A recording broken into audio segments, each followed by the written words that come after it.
ನೋಡಿ, ಕಾಡಿನ ವಾತಾವರಣ ಇಷ್ಟೊಂದು ಶುದ್ಧವಾದ ಒಂದು ವಾತಾವರಣ ಹಾಗೂ ಇಂಥ ಅದ್ಭುತವಾದಂಥ ಒಂದು ಪರಿಸರ ಅಂತ ಹೇಳಿ ಇದು ನಮ್ಮ ಉತ್ತರ ಕನ್ನಡ ಜಿಲ್ಲೆಯ ಹೆಮ್ಮೆಯ ಕಾಡುಗಳಲ್ಲಿ ಒಂದಾದ ಜಾಗ.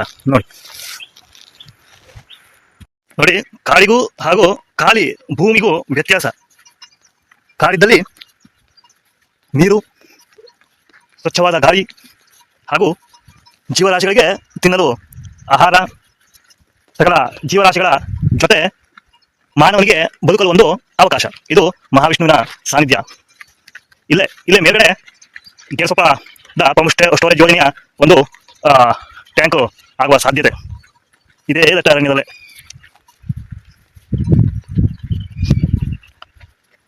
ಬೇರೆ ದೇಶಗಳಲ್ಲಿ ಕಾಡನ್ನ ಬೆಳೆಸಲು ಪ್ರಯತ್ನ ಪಟ್ಟರೆ ನಾವು ಇರುವ ಕಾಡುಗಳನ್ನೇ ನಾಶ ಮಾಡುವ ಯೋಜನೆಗಳನ್ನ ಜಾರಿಗೆ ಗೊಳಿಸ್ತಾ ಇದ್ದೇವೆ ಹೇಳಿ ನನ್ನ ಅಭಿಪ್ರಾಯ.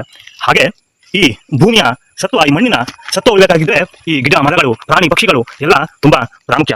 ಯಾಕಂತಂದ್ರೆ ಈ ಭೂಮಂಡಲ ಸಹಿತ ಸೈಂಟಿಫಿಕ್ ಆಗಿ ರಚಿಸಲ್ಪಟ್ಟಿದೆ. ಇಲ್ಲ ಅಂತಂದ್ರೆ ಅದು ಆ ಭೂಮಿಯ ವಾಸ್ತು ಬದಲಾವಣೆ ಆದ್ರೆ ಪ್ರಳಯ ಗ್ಯಾರಂಟಿ. ಯಾಕೆ ನಮ್ಮ ದೇಶದ ಕಾಡುಗಳಲ್ಲಿ ವನಸ್ಪತಿಗಳನ್ನ, ಔಷಧೀಯ ಸಸ್ಯಗಳನ್ನ ಬೆಳೆಯಬಾರದು? ನಮ್ಮ ದೇಶದ ಅಭಿವೃದ್ಧಿನೂ ಸಾಧ್ಯ, ಹಾಗೆ ಎಕ್ಸ್ಪೋರ್ಟ್ ಮಾಡಲಿಕ್ಕೆ ಸಾಧ್ಯ, ಮತ್ತೆ ದೇಶದ ಆರ್ಥಿಕತೆಯು ಹಾಗೂ ಹೆಸರು ಸ್ಥಾನಮಾನವೂ ಸಹಿತ ಬೆಳೆಯುವುದು. ನಮ್ಮ ದೇಶದ ನೋಡಿ ಈ ತರ ಸರ್ಕಾರಿ ಕಾಡುಗಳಲ್ಲಿ ಯಾಕೆ ವನಸ್ಪತಿಗಳನ್ನ ಬೆಳೆಯಬಾರದು?